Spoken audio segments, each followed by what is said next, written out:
I'm live. I'm reading Prelude to the Landing on Planet Earth. This is a description of a journey. It was published in 1977 by STUART HOLROYD, who occasionally attended the channeling sessions with Phyllis Schlemmer, who was the channel, Sir John Whitmore, who was a racing driver, and Andrija Puharich, who was a scientist. We are now in Chapter 7. The journey has begun. Chapter 7 is entitled Revelations. We were wondering when you would ask, Tom said, when Andrija asked if there was any connection between the extraterrestrial civilizations and the legend of Atlantis. This was in November, before the first trip to the Middle East. There were two other sessions largely devoted to ancient history and Atlantis during the stay in Israel, and which I have deferred writing about until now, in order to bring all the material together in one place. Atlantis, Tom explained in reply to Andrija's question, was a civilization originated by a migrant group from Aksu. It had flourished for thousands of years and had come to a sudden cataclysmic end about 11,000 years BC. It had stretched from Greece to the Americas. The name Atlantis was in fact a corruption, and it should be known as the Altean civilization, for its people were of the civilization of Altea. Could you give us a glimpse of the level of civilization attained by the Alteans? Andrija asked. What was their outstanding achievements? In the field of what you call medicine, they were far superior to what you are at this time. Also, your knowledge of electronics is primitive compared to their knowledge, and they know how to use the mind to move objects and to move themselves. If it was not that below their waist, they were always in trouble. It would have been a fine civilization. What was their medicine not able to help them with, that part of their problem? Was their medicine not able to help them with that part of their problem? Andrija asked. They enjoyed it, Tom said. We, as we have told you before, have no objection to enjoyment except when it becomes the consuming. Instead of using the great medical knowledge that they had to improve their minds, they used it to improve their sex organs. Altean surgery, he explained, was capable of effecting transplants of all the vital organs of the body, even of brains. And those organs that were transplanted were far superior to those that had existed in the physical body. The life expectancy of an Altean who had the best medical care would run into thousands of years. The three had been on Earth at the time of the Altean civilization, though they had not been together. The doctor was in the area we now call Crete. Sir John was on a land off the coast of present-day South America, and the being, Phyllis, was near her present home, Florida, but in a place now submerged. They had all three functioned as teachers, and as they had not been physically born but had come to Earth on a mission, they had not had the same emotions as physical beings. They had underestimated the human desires and creed upon which the opposition could work. The Altean civilization eventually became predominantly degenerate. Andrija asked, was the submergence of Atlantis an act of God, or was it... We were angry, Tom said. It was perhaps our ignorance in not understanding the density of the planet Earth. We are more compassionate now. At the time of the Great Anger, he further explained, there were some peripheral colonies that were not destroyed, but also there were on the mainland masses that were submerged.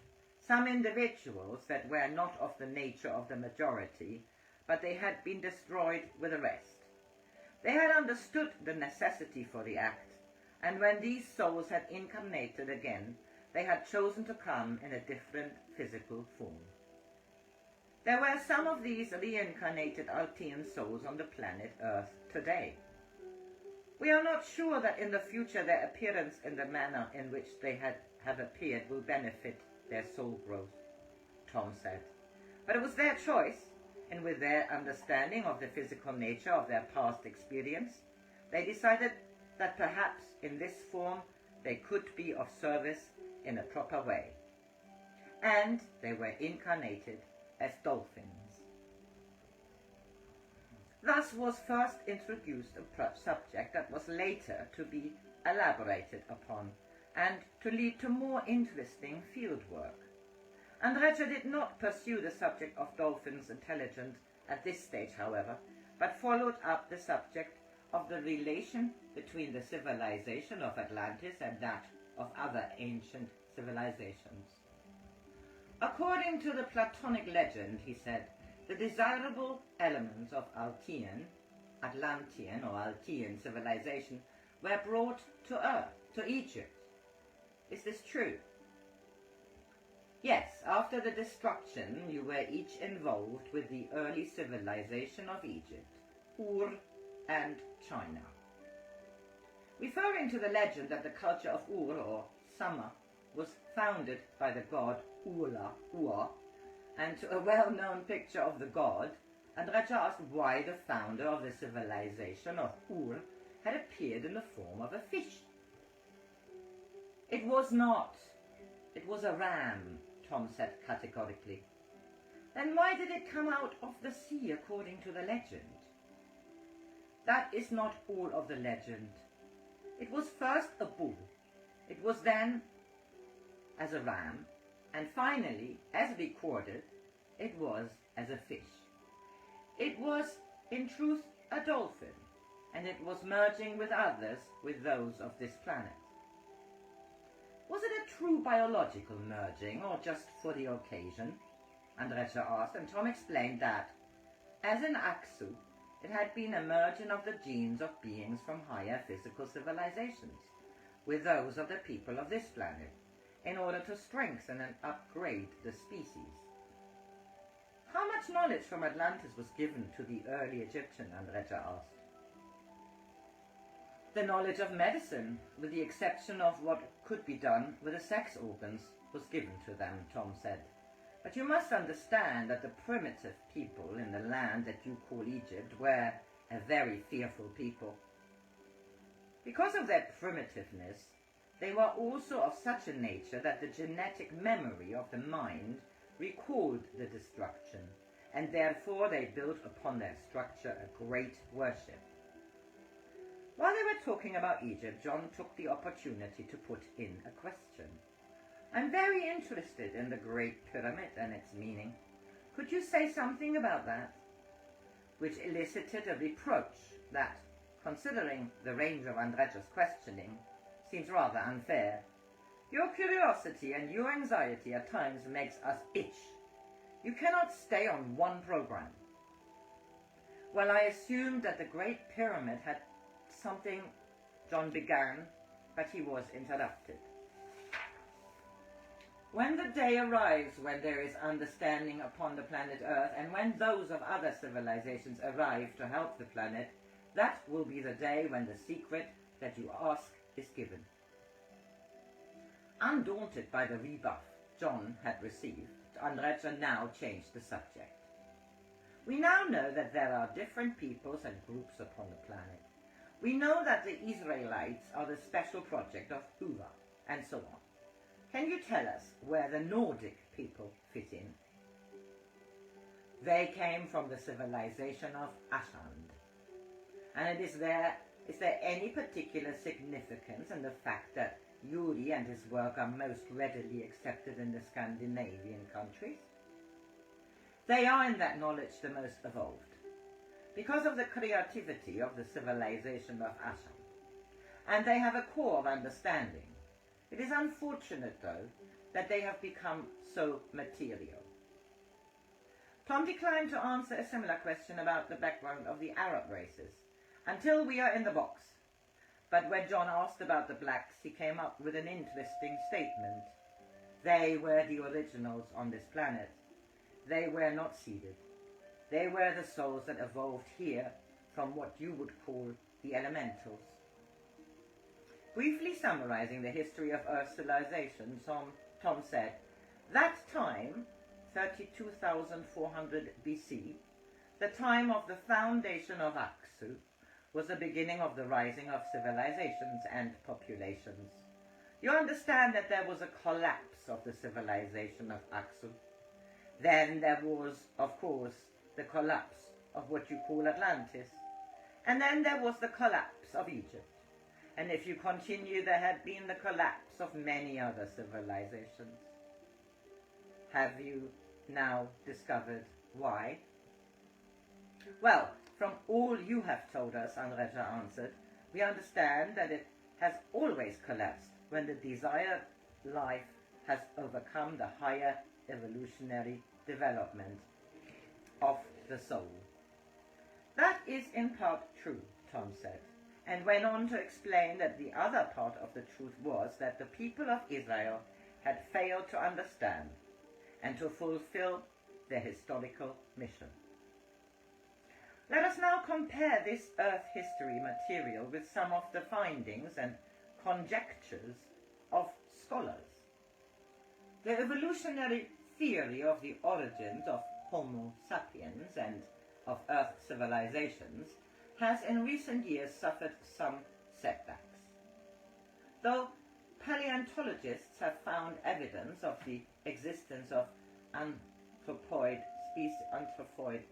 species going back over 1 million years, it is generally acknowledged today that these could never have evolved into human beings, and that true man appeared on Earth about 35,000 years ago. As one writer on the subject has put it, Homo sapien appears, suddenly, out of the blue, complete, intelligent, with clothing, weapons, fire. With a curious mythology that owes nothing to an animal ancestor, and with an ability that, at the beginning, is at least equal to that of today. There is no consensus among historians and anthropologists as to where what Joseph Campbell has called the nuclear folk first appeared. Mid-Europe, the Middle East, and Central Asia have all been suggested as locations. The latter would, of course, coincide with Tom's information, for the Tarim Basin is in the Xinjiang province of western China. And in fact, some interesting material has recently come to light which not only seems to bear this out, but also supports the theory of extraterrestrial intervention. In 1965, a Chinese archaeologist published the results of a 25-year study of some strange stone discs found in caves in the Bayankara Ula Mountains on the borders of Tibet and western China. The discs belonged to the Ham and Dropa tribesmen who still live in these caves and who have puzzled anthropologists, for they seemed unrelated to any other ethnic group, being of frail build and little over 4 feet in height. Eventually, the key to deciphering the hieroglyphics on the stone disc was discovered, and one of them read, "The Dropas came down from the clouds in their gliders. Our men, women, and children hid in the caves 10 times before sunrise. When at last they understood the sign language of the Dropas, they realized that the newcomers had peaceful intentions." The Chinese archaeologists speculated that these discs and the present occupants of the caves were connected with ancient Chinese legends, which speak of small yellow-skinned men who came down from the clouds. The Chinese Academy of Prehistory banned publication of his discoveries and theories for many years, but when he finally did publish them, a Russian writer, Vyacheslav Zaitsev, reported the work in an article titled "Visitors from Outer Space" in the magazine Sputnik in 1967. I'm indebted to a book, Uninvited Visitors, by the American writer Ivan T. Sanderson, For this information, which of course is particularly interesting in the light of what Tom has repeatedly said about the origins of civilization on Earth. Now, as regards Atlantis, all the theories about the nature, location, and dating of this pre-Diluvian civilization are highly speculative, but Tom's dating corresponds with the general view that a cataclysmic event, the origin of worldwide flood legends, took place between 10,000 and 12,000 BC. In Plato's Critias, there is a passage about the reason for the destruction of the Atlantean civilization, which Tom's account corresponds with, and which also suggests that the people of Atlantis were a hybrid species. When the portion of divinity within them was becoming weak and faint, through being oft times blended with a large measure of morality, and the human temper was becoming dominant, Zeus, the god of gods, desired to inflict punishment upon them.